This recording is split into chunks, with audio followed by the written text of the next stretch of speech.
The Tale of the Teenage Boy.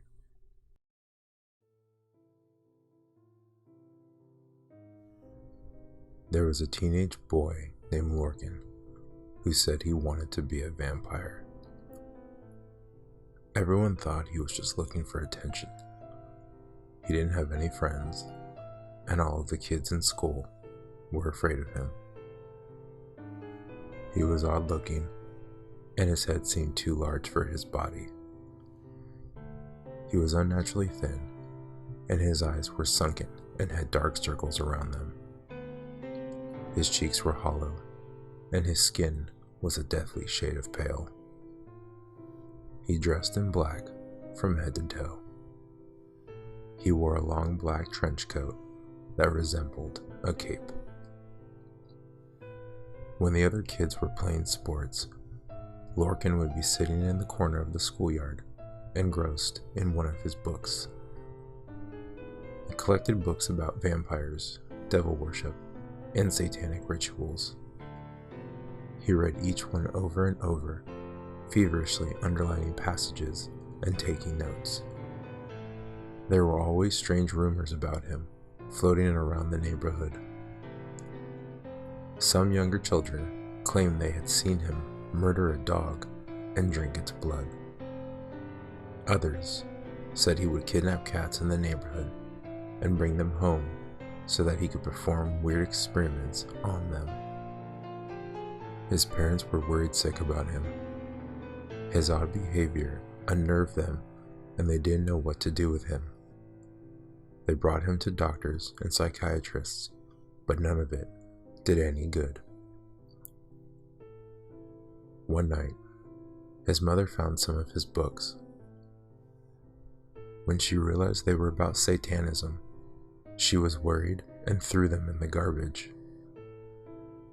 Lorcan didn't complain or protest, but when his parents went to bed, he crept downstairs and went outside to retrieve his beloved books from the trash. The next day, he made a big hole in the ceiling of his wardrobe. It was his secret passage and allowed him to crawl up into the attic unnoticed.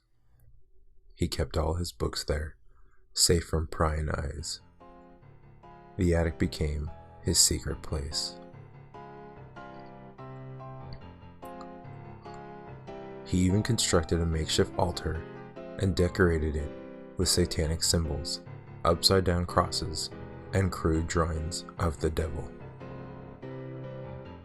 One night, he broke into the local church and stole a silver chalice and some communion wafers. He brought them home and placed them on his altar. During the day, Lorcan was sleepy and lethargic, but at night, he would come alive. While his mother and father were asleep, he would creep around the house barefoot, trying not to make the slightest sound. Sometimes, he would creep soundlessly into their bedroom and stand over them, watching their peaceful slumber. One day, the teacher gave everyone in the class an assignment. They had to write an essay entitled, "When I Grow Up." The teacher asked if anyone wanted to read their essay out loud to the class, and Lorcan raised his hand. He stood in front of the blackboard holding a crumpled piece of paper and cleared his throat. "When I grow up," he began, "I want to be a vampire." The other kids rolled their eyes and giggled. Lorcan was so excited. The paper was shaking in his hands. "I want to sleep in a coffin," he continued.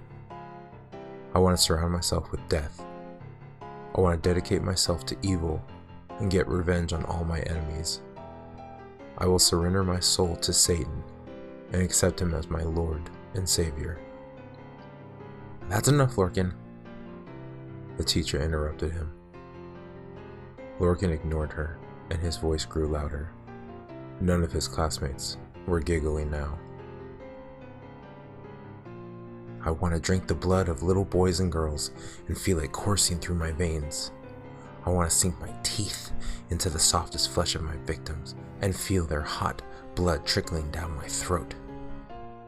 Stop it, Lorcan, the teacher cried. Sit down. I want to rip them open, pull out their insides and feast on their entrails. I want to destroy every living thing. I want to burn the world. I want to kill everyone who made fun of me. The teacher lunged at him, snatching the paper out of his hands. Lorcan clawed at her and screamed like a mad thing. As she grabbed him by the neck and marched him off to the principal's office, he was yelling, I want to be a vampire. I want to kill you all. I want to kill you all. Lorcan was suspended from school, and his parents had to meet with the teacher and the school principal. After that, everyone watched him like a hawk. Neighbors would pull their children off the street if they saw him coming. Rumors spread quickly about him, and nobody wanted anything to do with him. One day, a little boy who lived in the neighborhood went missing. His parents searched for him, but there was no sign of him anywhere. It was as if he had vanished into thin air. The police were called, and they knocked on every door in the area, asking questions. One officer questioned Lorcan and noticed he was acting very nervous. The policeman had a bad feeling about the teenager, and he insisted on speaking to his mother and father. Lorcan's parents let the policeman in and agreed to let him search the house. Lorcan grew even more nervous. The police officer searched Lorcan's room, but didn't find anything suspicious. Then, he opened the wardrobe and noticed a hole in the ceiling. When he poked his head up through the hole and peered into the attic, his eyes were greeted by a horrifying sight. Later, he would say it was the single most disturbing thing he had ever seen in his life. The dead body of a missing boy was hanging from the roof.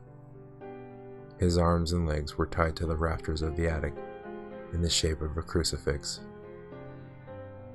Beneath him was a satanic altar, surrounded by books on devil worship.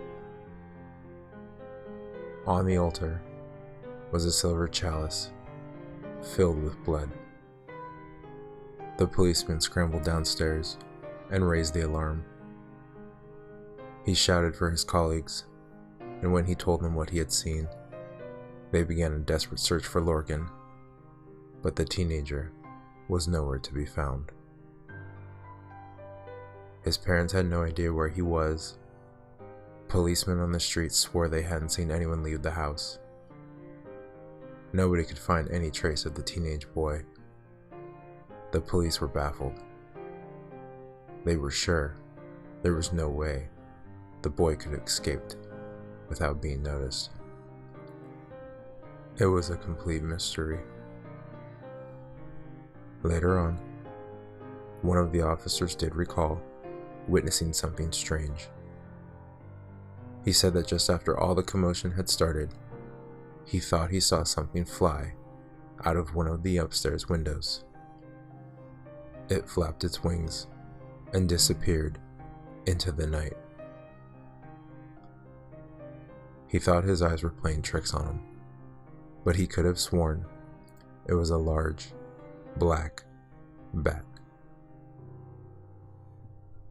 This story was actually inspired by a real-life murder that happened in Ireland in 1973. A young boy named John Hargan went missing. When the police investigated, they began to suspect the teenage boy who lived next door. They searched his house, and in his attic, they discovered the dead body of the young boy. He had been tied to the rafters of the attic in a crucifixion pose. Underneath him, there was an altar, a silver chalice, and some satanic books.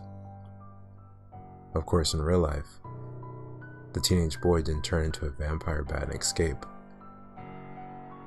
He was arrested and sent to jail for his terrible crime.